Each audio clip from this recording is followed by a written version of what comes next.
बता दी? हम मंदिर गए थे। सुना है जैनों के भगवान तो कुछ नहीं करते, तो आप मंदिर क्यों जाते हो? वहां जाइए जहाँ आपकी मन्नतें पूरी हो सके। पहली बात, जो कुछ कर सकता है या करने का भाव रखता है वो भगवान नहीं है। भगवान करने वाले या बनाने वाले नहीं होते, वो तो जानने वाले होते हैं, यानी सर्वज्ञ होते हैं। सर्वज्ञ वो क्या होते हैं? जो तीन लोग तीन काल के सभी पदार्थों को एक साथ जानते हैं वो सर्वज्ञ होते हैं। ऐसा भी कभी कोई हो सकता है क्या? हाँ, होता है। मैं तो ऐसा मानने वाला नहीं हूँ। ठीक है, चलो धर्म की अदालत चलो। वहाँ मैं प्रमाण भी दूंगा और तुम्हारा भ्रम भी दूर करूंगा।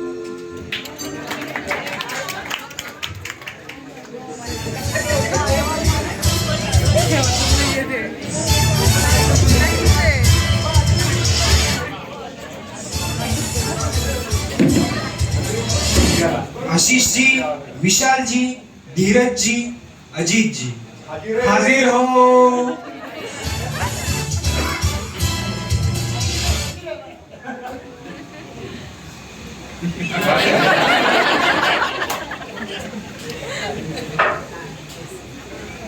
अब अगला सवाल पूछने जा रहे हैं हमारे दोस्त, जो सवाल हमारे दिल के बहुत करीब है। आप अपना पक्ष रखिए।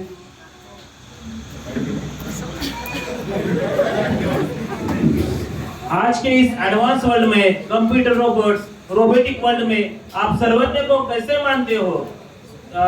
जब हमारा भेजा काम करना बंद कर देता है तो हम गूगल आर्टिफिशियल इंटेलिजेंस का सहारा लेते हैं और सारे वर्ल्ड का ज्ञान गूगल में दिखाई देता है, और इतना ज्ञान एक साथ किसी के पास हो ये पॉसिबल ही नहीं है। क्या तुम्हारा भेजा काम नहीं कर रहा है?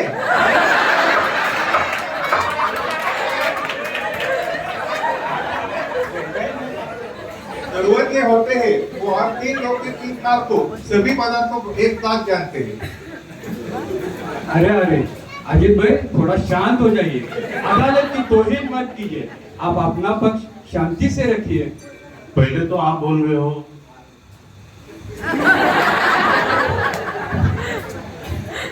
पहले तो आप बोल रहे हो गूगल, एआई, इनका सहारा आप ज्ञान पाने के लिए ले रहे हो। वो तो स्वयं ज्ञान रूप है क्या?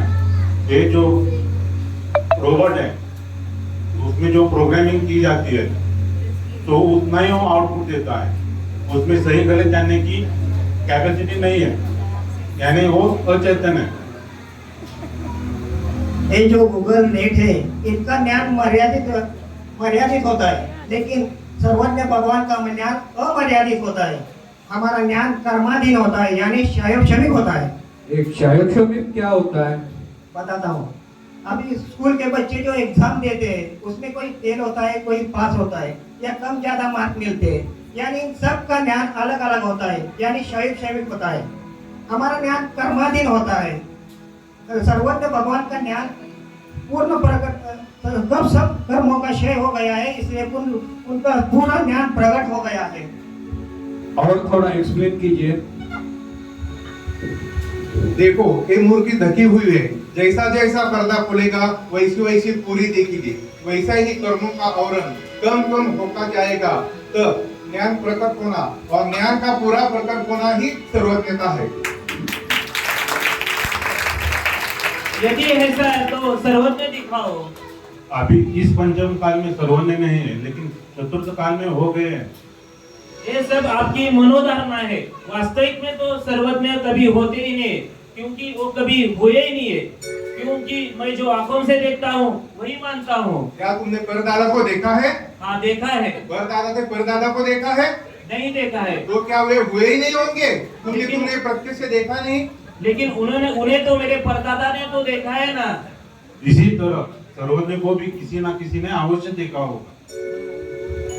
जैसे तुमने परदादा के परदादा को प्रत्यक्ष नहीं देखा लेकिन अनुमान से जाना है, वैसे ही सर्वज्ञ अभी नहीं है, लेकिन उन्हें अनुमान से जाना जा सकता है।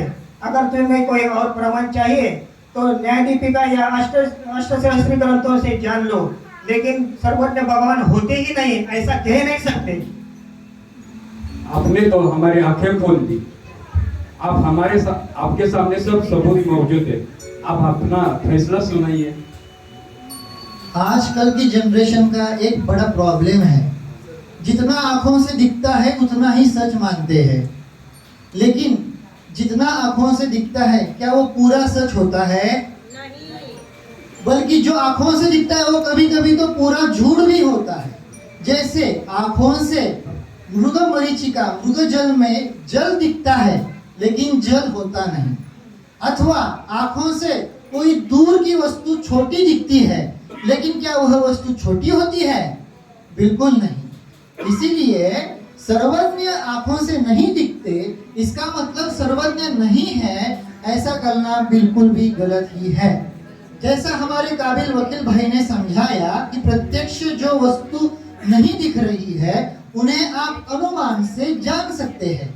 जैसे पर्वत पर अग्नि नहीं दिख रही है तो इसका मतलब पर्वत पर अग्नि नहीं हो सकती?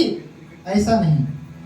तो क्योंकि जो पर्वत पर धुआं दिख रहा है उस धुएं के अनुमान से हम पर्वत पर अग्नि का प्रामाण्य स्वीकार कर सकते हैं। उसी तरह अनुमान से, तर्क से सर्वज्ञ होते हैं, ऐसा आगम ग्रंथों में प्रूफ किया गया है और उससे हम श्रद्धान कर सकते हैं। यदि हम सर्वज्ञों के अस्तित्व पर श्रद्धान करेंगे तो उनके वचनों पर भी श्रद्धान करेंगे, और यदि उनके वचनों पर श्रद्धान करेंगे तो हमारा ही कल्याण होगा।